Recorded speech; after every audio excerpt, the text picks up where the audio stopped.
Hello and welcome back to the channel. Today I would like to share with you my latest purchase, which is the CW Morse outdoor Iambic paddle. And I have to say right up top that I am a big fan of this paddle. It is designed for portable use. This particular version is the outdoor double paddle, which these are 3D printed paddles. This particular outdoor model uses a PETG polymer for higher temperatures. So I wanted something for outdoor use, whether it be summer or winter months.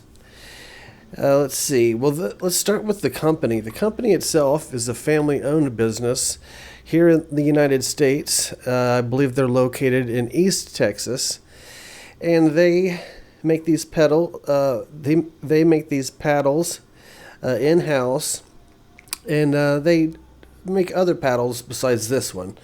They also make some straight keys, which I haven't tried, but I've heard some really good things about it.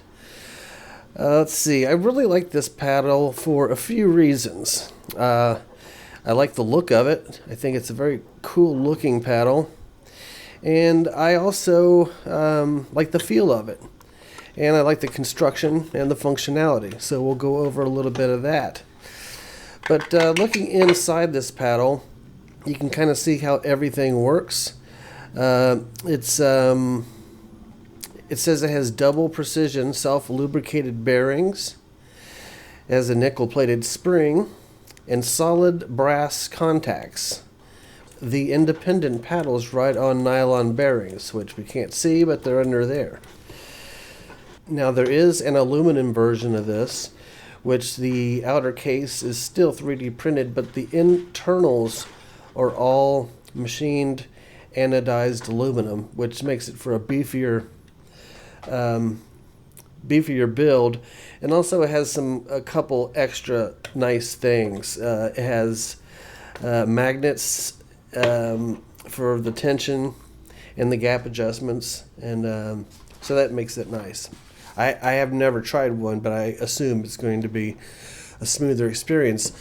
However, using this paddle is an absolute joy. It's so easy. It feels great. I haven't had any problem sending with it whatsoever. Let's see, more on the construction. The outer case is, you can see on the sides and under the cover the 3D printing marks, but the very top and underneath, it has like a powder coat texture to it, which I really like. Now, earlier versions of this pedal, after looking at some reviews, some people mentioned that the cover comes off too easily. It can kind of pop off, or doesn't take much to take it off. So the people at the company must have listened to that and tweaked their design, because the paddle that I have, it's the lid has a way more snug fit on it, so it takes a little more effort to get off of there, which is a good thing. Now this pedal, you can have add-ons. You can have magnets, or you can have or a steel base.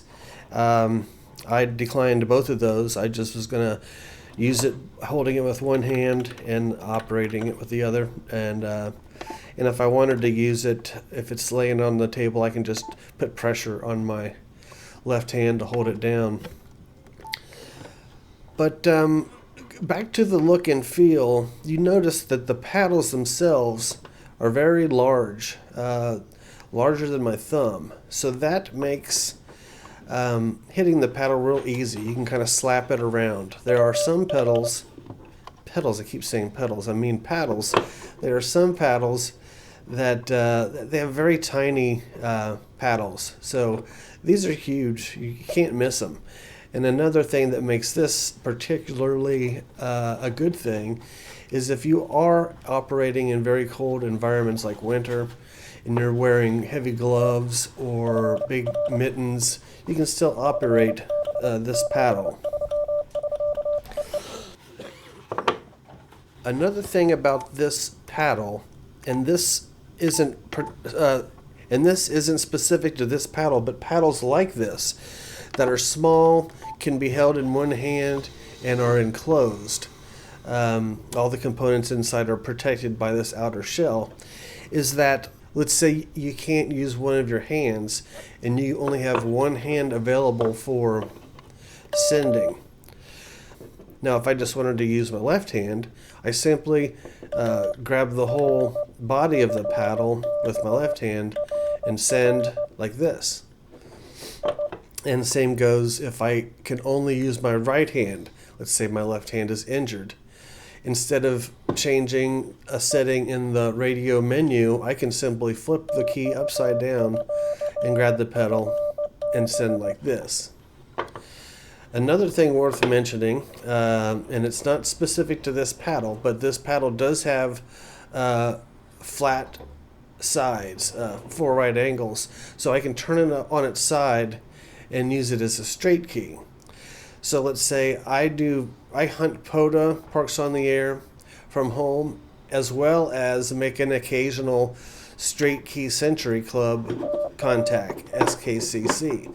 So if I'm working Parks on the Air with my Iambic paddle, but I hear a SKCC station I'd like to make a contact with, instead of swapping out my Iambic paddle for a straight key, I simply just change the setting in my menu from Iambic to straight key, and then I take this paddle, turn it on its side, and now you can see I can use it as a straight key. Simple as that. So those are the few reasons that I think this is a home run as a paddle. Like others had mentioned, this can be your primary key. Since I've bought it, it has been my primary key just because it's so fun to use. And I kind of practiced sending different speeds with it. Haven't had any problem. So here, let's I'll finish the video of me just trying at different speeds, and then we'll just fade out, and I'll see you on the next video. All right, thanks again, and 7-3.